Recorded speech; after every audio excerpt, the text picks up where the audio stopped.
Hello students, I am Prerna Seth. Today we will study about the poem The Psalm of Life. But students, before we start studying this poem, let me ask you a few questions. What is the religious book of Christians? Yes students, it is the Bible. The Bible is the religious book of Christians. What do we call the songs written in the Bible? We call those songs the Psalms. The Psalms are religious songs that are written in the appreciation of God and sung. So here the poet has written this poem, The Psalm of Life. Psalm means religious song of life. Here in this poem, the poet wants to convey this message to the young persons how they should live their life. This poem has been written by an American poet, a famous American poet, Henry Wadsworth Longfellow. This poem was written after 3 years of his wife's death.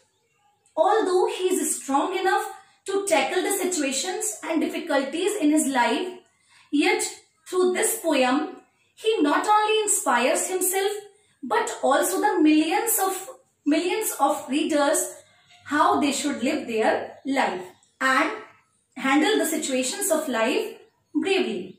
So let's start. Find out what the poet want to convey through this poem.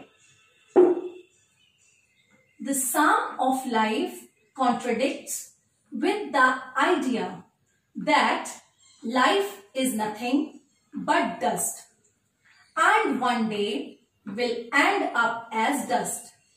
Rather, the poem emphasizes that life is to do one's karma and take all eventualities in life as equal.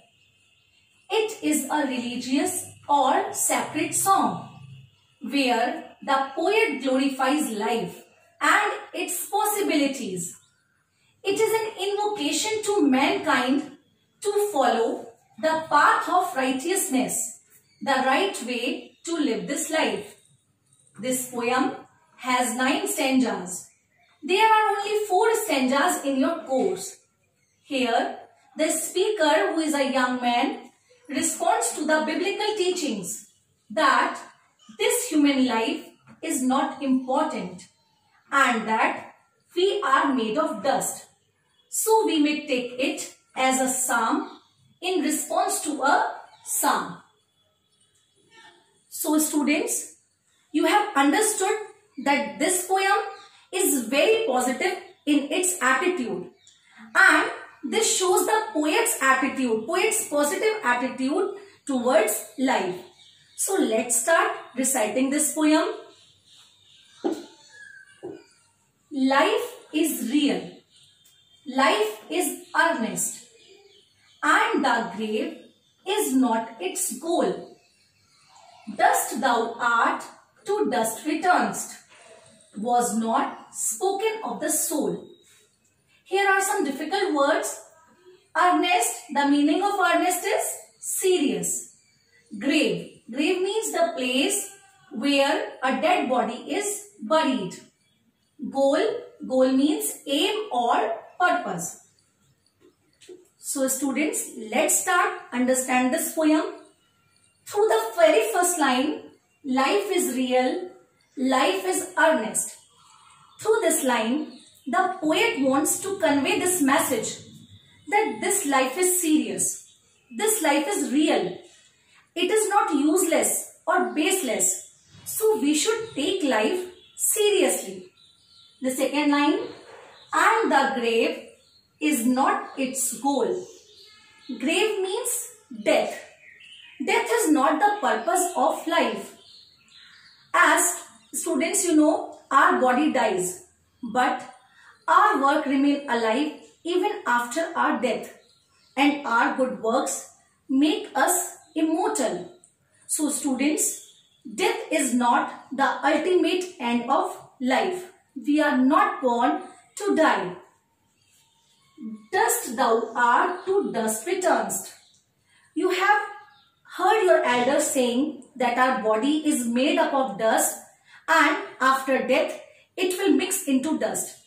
You have heard them saying that our body is made up of 5 elements: fire, water, sky, earth, etc. And it will again go back to it after death. So this line that our body is made up of dust and it will again go into the dust was not spoken of the soul. This thing has not been told about the soul. This thing has been told about our body, because soul is immortal.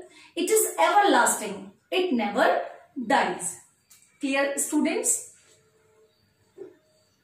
What is the message that the poet intends to give through these lines? The message of the poet is that the aim of life is not grave. Grave means death, but to do something better. It means our aim of life is not death. It is to do something better in life. What is life and what is not its goal? Life is not simply birth and death. Life is a reality and should be taken very seriously, and only death is not its goal. What is the main quality of soul? The main quality of the soul is that it is permanent and everlasting. It is immortal. What do you mean by the line, "Dust thou art, to dust returnest"? The poet says that our body is made of dust and after death mixes in the dust. But soul is not made up of dust. It never dies, as it is immortal.